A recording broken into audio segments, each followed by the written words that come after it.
Hi everybody, welcome back to my channel. Today we're making bitterballen, and these are not only fun to say, but they are absolutely delicious. So to start this dish, we need to dice up one small onion or half of a large onion into a relatively small dice. We also need the zest of one whole lemon, a tablespoon and a half of chopped chive, and a tablespoon and a half of fresh dill. Just giving this a nice little choppity chop. Now we need a roux for this, so over medium heat, we're going to melt 4 tablespoons of unsalted butter and let that melt completely.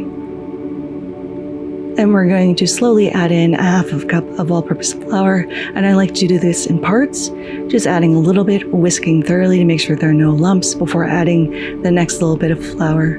Just take your time doing this. Once all your flour is in, we're going to let that cook for about 7 to 8 minutes or until it reaches this nice golden brown. Then we're going to slowly add in 1.5 cups of vegetable broth. Again, I just do this in parts. I just pour in a little, whisk it so there are no lumps before I add in the next round. Once all the vegetable stock is in there, we're going to let that cook and simmer for about 3 minutes before we add in all of our chopped onion, a teaspoon of Old Bay seasoning, and give that a good mix. Now, bitterballen I had for the first time when I went out after work with my coworkers, and it's usually made with beef, but I thought to myself this would be really great with crab. We're going to season with a half teaspoon of kosher salt and a half teaspoon of freshly ground black pepper, and let that cook for an additional minute.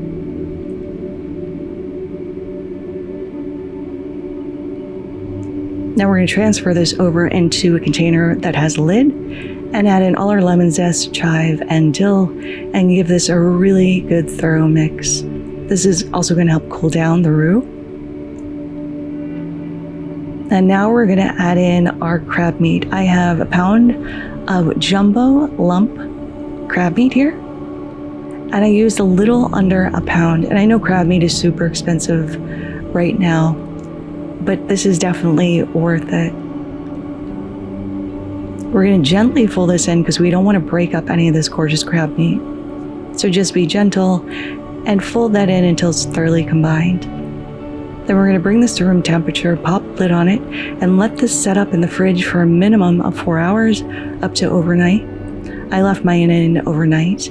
Now every bitterballen needs a dipping sauce, so we're going to do a spicy remoulade. So I have a half cup of Japanese mayo, adding in 1 tablespoon of crushed capers, a half tablespoon of Worcestershire sauce, 1 tablespoon of chopped chive, 1 tablespoon of hot sauce of your choice, a half tablespoon of Dijon mustard, and a half teaspoon each of Old Bay seasoning, cayenne pepper, and paprika. We also need a 1/4 teaspoon of sugar, 1 minced clove of garlic, and the juice of half of a lemon. This definitely has more ingredients than the bitterballen does, but it's going to be a nice little complement to our fried little crab. We're going to give this a really good mix, and then pop this in the fridge until we're ready to use it. Now this is what your bitterballen dough should look like, and we've just set up a little frying station. I have a bowl of all-purpose flour, 2 beaten eggs, and some panko breadcrumbs. So we're just going to take a little bit, about the size of a golf ball, roll this into a nice ball, toss this around in the all-purpose flour, roll this in our eggs, and then into our panko. You definitely want to keep one hand for the dry ingredients and one for the wet ingredients, just so you don't end up with a nice big glove on your hand of fry batter. Now I've left half of this open so I can put a cooling rack, so as we pull these out we can cool them. So I'm heating up some peanut oil on the stove to 350 degrees, and I don't want to overcrowd the pan. We're gently going to lower these in, and I'm only going to do 5 at a time. Now these fry up pretty quickly. Once they start to float and get this nice golden brown color, they're pretty much cooked, so you can remove those, put them on a cooling rack, and start your second batch. Now to plate, I've just laid out 4 on this cute little dish. We're going to garnish with little fresh dill,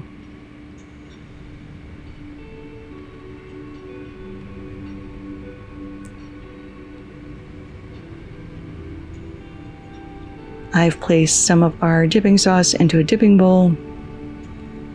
And since this is technically a pub food, if you're of age, please enjoy with a nice cold beer or a lovely glass of wine.